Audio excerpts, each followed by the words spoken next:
ተናስተልኝ ክብራትና ክብራን የዩቲዩብ ቻናል ቤተሰቦች የሰዓቱን ሰበር መረጃ ይዤ ቀርብ ያለው በርከት ያሉ ዓለም አቀፍ ጉዳዮችን በተመለከተ ዜናዎች በፍጥነት እየወጡ ነው። በርከት ያሉ መረጃዎች ዩቲዩብ ላይ ሲጫኑ ቀድሞ ለእናንተ ማስታወቂያ መልእክት ወይም ኖቲፊኬሽን እንዲደርሷችሁና ዜናዎችን በየሰዓታቱ ልዩነት እንድትከታተሉ የዩቲዩብ ቻናሌን ሰብስክራይብ በማድረግ የደወል ምልክቷን መጫን አትዘንጉ። ወደ መረጃው ስናቀና ክብራን አድማጮች ከመገናኛ ብዙሃን እየተሰሙ ያሉ ዜናዎች አስጨናቂ ናቸው። በእስራኤልና በኢራን መካከል እየተደረገ ያለው ጦርነት አሁንም ቀጥሏል። ከዚህ ጋር በተገናኘ ግን አሜሪካን ወደ ጦርነቱ እንድትገባ ሊያስገድድ ይችላል የተባለ ዜና ተሰምቷል። ይሄውም በቴል አቪቭ የሚገኘው የአሜሪካ ኤምባሲ በኢራን ሚሳኤል ሳይነካ እንዳልቀረ ተዘግቧል። ኤምባሲው መዘጋቱን ገልጾ ጉዳት እንደደረሰበት ገልጿል። በሌሊቱ የኢራን ጥቃት ኢራንም እጅግ ከባድ የሆነና ከትናንቱ የሚብስ ከፍተኛ ጥቃት በእስራኤል ላይ እንደምታደርስ ታለች። እስራኤልም ደግሞ የኢራንን ዋና መዲና ቴሄራንን በከፍተኛ ሁኔታ እደበድባለሁ ብላለች። ከዚህ ሁሉ በላይ ደግሞ የሚያስጨንቀው ነገር የኒውክሌር ጨረሮች ጉዳይ ነው። ይህንን በተመለከተ እስራኤል ደጋግማ በመታችው የኢራን የኒውክሌር ማብላያዎችም አሁን የኒውክሌር ብክለት እየታየ መሆኑን ተገልጾ የራዲዮ አክቲቭ ጨረሮች ከኒውክሌር ማብላያው ላይ አምልጠው ሊወጡበት የሚችል እድል ሰፊ መሆኑን የገለጹት ተንታኞች ከፍተኛ አደጋ በኒውክሌር ማብላያው ላይ ተጋልጧል ብለዋል።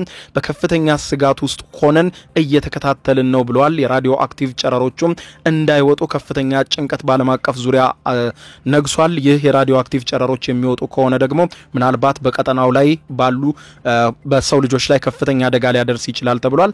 በሌላ በኩል የሚያሰጋው ጉዳይ ደግሞ አሜሪካ ግዙፍ የጦር አውሮፕላን ተሸካሚ መርከቧን ወደ መካከለኛው ምስራቅ እያስጠጋች መሆኑ ተነግሯል። በቀጣዮቹ ሰዓታት ምን ሊፈጠር እንደሚችል ተገማች አይደለም ነው የተባለው። ሩሲያና ቱርክ ሁኔታውን በተመለከተ በስልክ ተነጋግረው እስራኤልን ማውገዛቸው ተነግሯል። በጉዳዩ ዙሪያ አሁን የተሰሙትን መረጃዎች እንደሚከተለው አቀርብላችኋለሁ። አብረን እንከታተለው።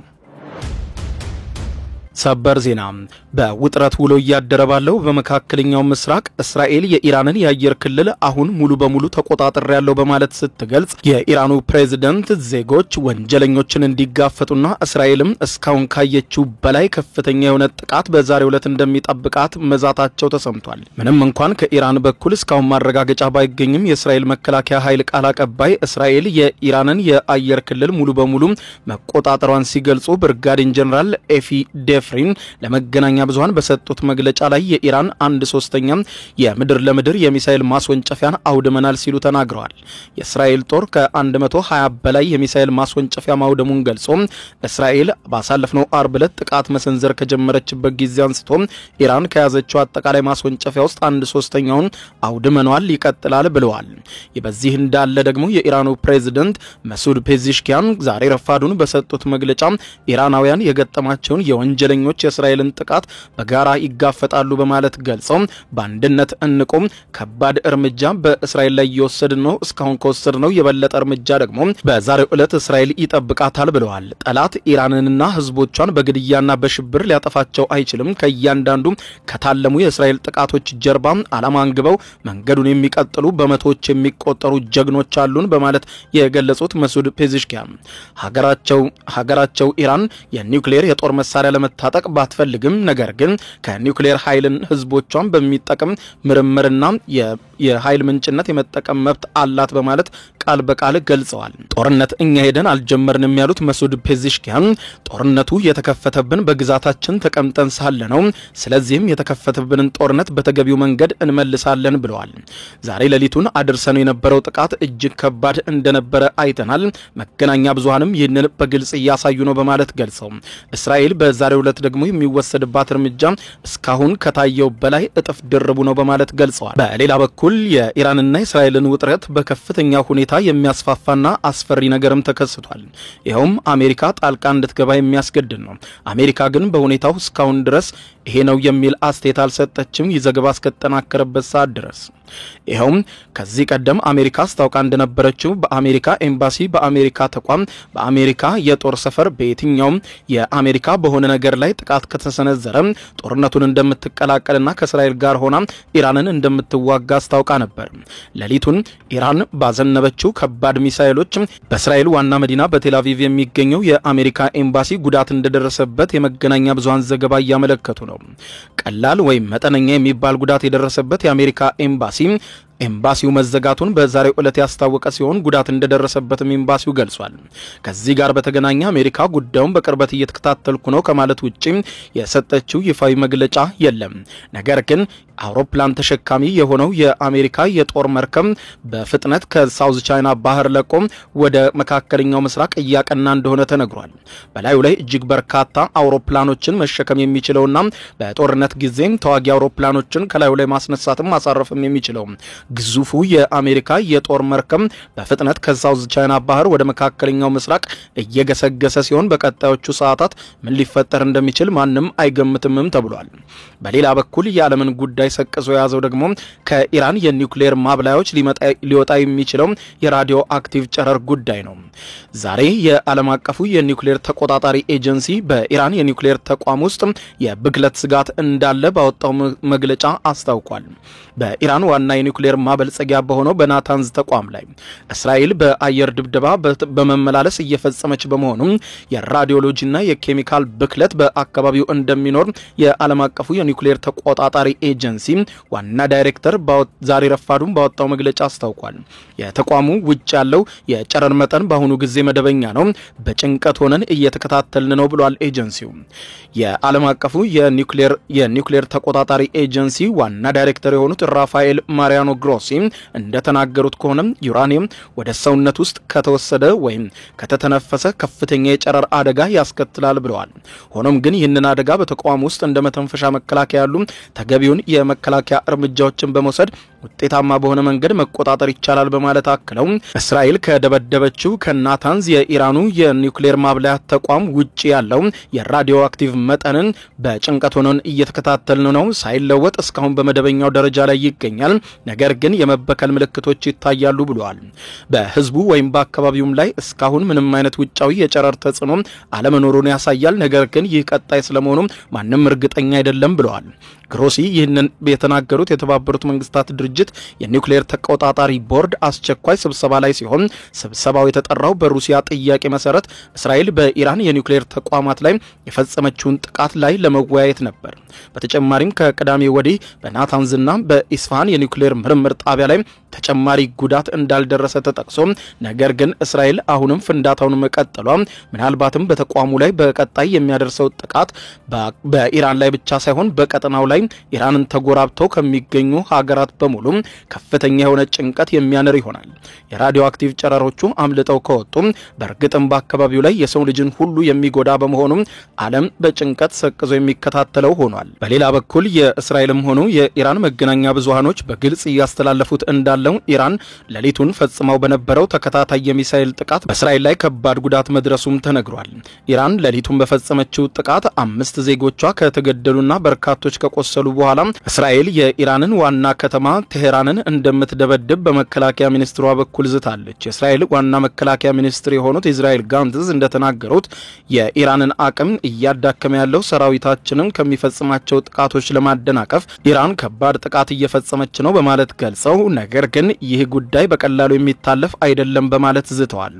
በዚህም በተለያዩ አካባቢዎች በቴሄራን ላይ ጥቃት እንፈጽማለን በማለት ገልጸው የእስራኤሉ የመከላከያ ሚኒስትር የኢራኑን የበላይ መንፈሳዊ መሪ አያቶላ አሊ ካሚኒን ፈሪ ነው በማለት ገልጸው ጉረኛና አምባገነንም ነው ሲሉ ሲሳደቡ በቴሌቪዥን ቃል በቃል ታይተዋል። የእስራኤሉ መከላከያ ሚኒስትር ኢዝራኤል ጋንትዝ በመግለጫቸው ጨምረው ሲናገሩ ኢራን ዛሬ ሌሊት ላደረሰችብን ጥቃት ከፍተኛ ዋጋ ትከፍላለች፣ ዋጋውን የሚከፍሉት ደግሞ የኢራን ዋና መዲና የቴሄራን ነዋሪዎች ናቸው፣ ቴሄራንን እናነዳታለን ሲሉ ተደምጠዋል። በሌላ በኩል ዓለምን ከፍተኛ ጭንቀት ውስጥ ወደ በጣለው በኢራንና በእስራኤል ውጊያ የሩሲያው ፕሬዝዳንት ቭላዲሚር ቭላዲሚሮቪች ፑቲንና የቱርኩ ፕሬዝዳንት ረሲፕ ጣይብ ኤርዶዋን በስልክ ባደረጉት ውይይት እስራኤል በኢራን ላይ የፈጸመችውን የኃይል እርምጃ ማውገዛቸውንና ግጭቱን በአስቸኳይ እንዲቆም ጥሪ ማቅረባቸውን ክሬምሊን አስታውቋል። የሩሲያ ቀዩ ቤተ መንግስት ክሬምሊን ያወጣው መግለጫ ሮይተርስ እንደተመለከተው ከሆነ ሁለቱም ወገኖች በኢራንና በእስራኤል መካከል እየተባባሰ በመጣው ግጭት ላይ ከፍተኛ ስጋታቸውን ገልጸዋል። ግጭቱ ቀደም ሲል ለብዙ ሰዎች ሕይወት መጥፋት ምክንያት ሆኗል፣ እንዲሁም ለመላው ቀጠና ከባድና የረጅም ጊዜ መዘዝ ሊያስከትል የሚችል ነው ብለዋል። መሪዎቹ ግጭቱ በአስቸኳይ እንዲቆምና አወዛጋቢ ጉዳዮች የኢራንን የኒውክሌር ፕሮግራምን ጨምሮ በፖለቲካና በዲፕሎማሲያዊ መንገድ ብቻና ብቻ እንዲፈታ ያላቸውን ድጋፍ የገለጹ ሲሆን እስራኤልን ጦርነት በመጀመርና የኃይል እርምጃ በመውሰድ አንዲትን ሉዓላዊ ሀገር በመድፈር የዓለም አቀፍ ሕግጋትን በመጣስ ከሰዋታል። እስራኤል ያደረገችው እርምጃ በምንም በኩል ተቀባይነት እንደማይኖረው ሁለቱም መሪዎች በየፊናቸው አስታውቀዋል። በተያያዘ ዜናም በሩሲያ በእስራኤልና በኢራን መካከል በተፈጠረው ግጭት ውስጥ በድጋሚ በአደራዳሪነት ሚና ለመጫወትና ሁለቱን ሀገራት ለማስማማት ዝግጁ መሆኗን ከዚህ ቀደም የኢራንን ዩራኒየም በሩሲያ ለማስቀመጥ ያቀረበችውን ሐሳብ አሁንም እንደቀረበ መሆኑን የክሬምሊን ቤተ መንግስት በዛሬው ዕለት ረፋዱን ባወጣው መግለጫ አስታውቋል። ቴህራን ለሰላማዊ የኒውክሌር ኃይል የማግኘት መብት እንዳላት ብትገልጽም በፍጥነት እየገፋ ያለው የዩራኒየም ማበልጸግ ፕሮግራሟን በምዕራቡ ዓለምና በባህረ ሰላጤው አካባቢ የኒውክሌር ጦር መሳሪያ ለመስራት ትፈልጋለች የሚል ከባድ ስጋት ፈጥሯል ብሏል ሮይተርስ። የሩሲያ ቀዩ ቤተ መንግስት ቃል አቀባይ የሆኑት ዲሚትሪ ፔስኮቭ ይህንን የሩሲያ የማደራደር ሐሳብ አሁንም በውይይት ላይ ነው፣ አሁንም ጠቀሜታ አለው፣ ሆኖም ግን ግጭቱ መቀስቀሱ ሁኔታውን በእጅጉ አወሳስቦታል በማለት ገልጸዋል። በሌላ በኩል የዓለም አቀፉ የአቶሚክ ኢነርጂ የቀድሞ ከፍተኛ ባለስልጣን በዛሬው ዕለት በሰጡት ዋና ማብራሪያ ዋናው ጥያቄ ኢራን በከፍተኛ ደረጃ ያበለጸገችውን ዩራኒየም የት እንዳስቀመጠች አይታወቅም በማለት ገልጸዋል። የዓለም አቀፉ አቶሚክ ኢነርጂ ኤጀንሲ ጥበቃ የቀድሞ ምክትል ዋና ዳይሬክተር የእስራኤልን ጥቃት ተከትሎ በኢራን የኒውክሌር መርሃ ግብር ውስጥ ነገሮች የት እንዳሉ በትክክል አይታወቅምም አናውቅምም ብለዋል። ኦሊ ይሄ ነው እንደገለጹት ከሆነ እስራኤል በኢራን የኒውክሌር አቅም ላይ ከፍተኛ ጉዳት አድርሳ ሊሆን እንደሚችል ተናግረው በናታንዝ የሚገኘው የኒውክሌር ተቋም ዳግም ስራ ለማስጀመር ቢያንስ ዓመታትን ይወስዳል። ነገር ግን ዋናው ጥያቄ እሱ አይደለም። እስራኤል ከምታውቀውም በላይ ኢራን ውስጥ ከፍተኛ የሆነ ሚስጥራዊ የሆነ ስራ እየተሰራ ነው። ስለዚህም የሚታወቅ ነገር አይደለም። እስራኤል አሁንም ማብላያ ተቋሙን መታው ብትልም ነገር ግን የኢራን ዋና ኃይል የቱ ጋር እንዳለ በፍጹም አይታወቅም ብለዋል። ከራዲዮ 4 ቱዴይ ፕሮግራም ጋር ባደረጉት ቃለ ምልልስ አክለውም ሲገልጹ እኔ እንደማስበው ተመሳሳይ ሁኔታ ላይ ነው ያለነው። ከነዚህ የፈንጂ አቅሞች ጥቃቶች በኋላ በጣም መጥፎ ሁኔታ ይፈጠራል በማለት ገልጸዋል። ዋናው ጥያቄ አሁን ላይ ይቀራል። ኢራን በከፍተኛ ደረጃ የበለጸገው ዩራኒየም ከ400 ኪሎ ግራም በላይ ይሆናል። የምታከማችበት ቦታ የት ነው የሚለው እስካሁን አልታወቀም። እስራኤልም የምትወስደው እርምጃ ቦታዎቹን በትክክል ስለመምታቷም እርግጠኛ አይደለችም በማለት ገልጸዋል። ሙስጥራዊ ጣቢያ አላቸው። በጣም ግዙፍ መሆን አይጠበቅበትም። የአቶሚክ ፈንጂን ለመስራት በተለይም ደግሞ ጠባብ ቦታ ብቻ ነው የሚፈልገው። በአሁኑ ሰዓት ኢራን ያንን መሳሪያ በእጇ እንዳስገባችና እንዳላስገባች እንኳን እርግጠኛ አይደለንም። ነገሮች ከቀን ወደ ቀን አስፈሪ ነው ብለዋል። በሌላ በኩል የኳታሩ መገናኛ ብዙሃን የሆነው አልጀዚራ ዩናይትድ ስቴትስ በኢራን ግጭት ውስጥ ብትገባ ምን ሊፈጠር ይችላል የሚለውን ጉዳይ አስመልክቶ አንድ የቀጠናውን ተንታኝ አናግሯል። በቀጠናው ላይ ሰፊ ልምድ ያላቸው ተንታኝ እንዳብራሩት ዩናይትድ ስቴትስ ከኢራን ጋር በሚፈጠር ግጭት ውስጥ በቀጥታ ብትገባ ይህ ክልላዊ ውጥረቱን ወደ አዲስና አደገኛ ደረጃ ሊያሸጋግረው ይችላል ብለዋል። ቀጠናውን በሰፊው የሚያውቁትና ሰፊ ትንታኔ የሚሰጡት ዶክተር አንድሪያስ ግሬግ ለአልጀዚራ በሰጡት ሰፊ ትንታኔ ዩናይትድ ስቴትስ ከኢራን ጋር በሚደረግ ውጊያ ውስጥ ብትገባ በመላው የባህረ ሰላጤው አካባቢ በመርከቦችና በነዳጅ ማስተላለፊያ መስፈሮች ላይ የሚሰነዘሩ ጥቃቶች በከፍተኛ ደረጃ እንዲስፋፉ ያደርጋል ብለዋል። ኢራን በባህረ ሰላጤው የሚገኙትን የዩናይትድ ስቴትስ የጦር ሰፈሮች ለማጥቃት ትሞክራለች ያሉ ሲሆን እንደ ግሪክ ገለጻ ከሆነ ዩናይትድ ስቴትስ በዚህ ግጭት ውስጥ በቀጥታ የምትገባው የአገዛዝ ለውጥ ለማምጣት የሚያስከፍለውን ዋጋ በሙሉ ለመክፈል ፈቃደኛ ሆና ስትወስን ብቻ ነው ብለዋል። ይህ ደግሞ ከፕሬዚደንት ትራምፕ አሜሪካ ትቅደም ወይም አሜሪካ ፈርስት በሚለውና ከክልሉ ለመውጣት ከሚያራምዱት አጀንዳ ጋር የሚቃረን ነው ብለዋል። ዩናይትድ ስቴትስ ይህንን ታደርጋለች ብዬ በግሌ አላስብም። አሁንም አጠራጣሪ ነው። ምክንያቱም የትራምፕ ከመካከለኛው ምስራቅ የመውጣትና አጠቃላይ አቋምን የሚንድ ነው ነው ብለውታል። ይሁን እንጂ ግሪክ ለችግሩ ዲፕሎማሲያዊ መውጫ መንገድ ሊኖር እንደሚችል የጠቆሙ ሲሆን ይህ ሊሆን የሚችለው ፕሬዚደንት ትራምፕ የእስራኤሉን ጠቅላይ ሚኒስትር ኔታንያሁን በመቆጣጠር እስራኤል ወታደራዊ ዘመቻዋን አቁማ ወደ ድርድር ጠረጴዛ እንድትመለስ ማስገደድ ሲችሉ ብቻ ነው ብለዋል።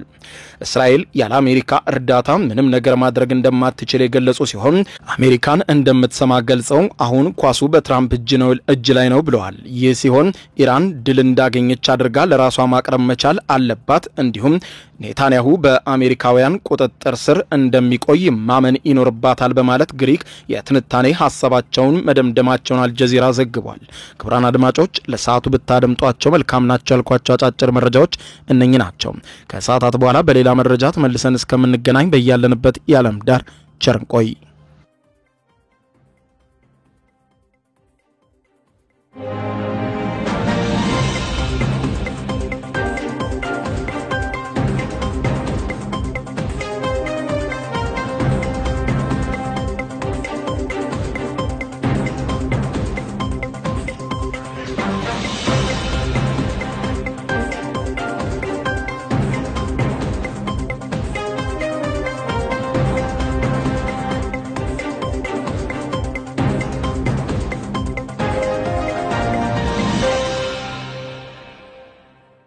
የዩቲዩብ የስኬት ሚስጥሮችን በዝርዝር የያዘው የአቤል ብርሃኑ የወይኗ ልጅ አዲስ መጽሐፍ በገበያ ላይ ዋለ። ዩቲዩብ ለመጀመር በአጭር ጊዜ ስኬትን ለመቀዳጀት አስበዋል? ዩቲዩብ ጀምረው ሚስጥሮቹ አልገባ ብለውታል? እንግዲያውስ አዲሱ በዩቲዩብ 2 የወርቅ 3 የብር ሽልማቶችን ያገኘው የአቤል ብርሃኑ የወይኗ ልጅ የዩቲዩብ ሚስጥሮች መጽሐፍ በዝርዝር ሁሉንም ያብራራሉታል። ዛሬውኑ ገዝተው ህልሞን እውን የሚያደርጉበትን የዩቲዩብ የስኬት መንገድ ይጀምሩ። በውጭ ሀገራት ለምትገኙ ከአማዞን ላይ ብታዙ በቀናት ውስጥ ደጁ ይደርሳል። የአማዞን ሊንኩን እዚህ ቪዲዮ ኮሜንት ላይ ያገኙታል። በሀገር ውስጥ ለምትገኙ በ0949 13 0000 ቴሌግራም ላይ ይዘዙ። ካሉበት ቦታ እናደርሳለን። የዩቲዩብ ሚስጥሮች ዘመኑ ጋር ተፈላጊ መጽሐፍ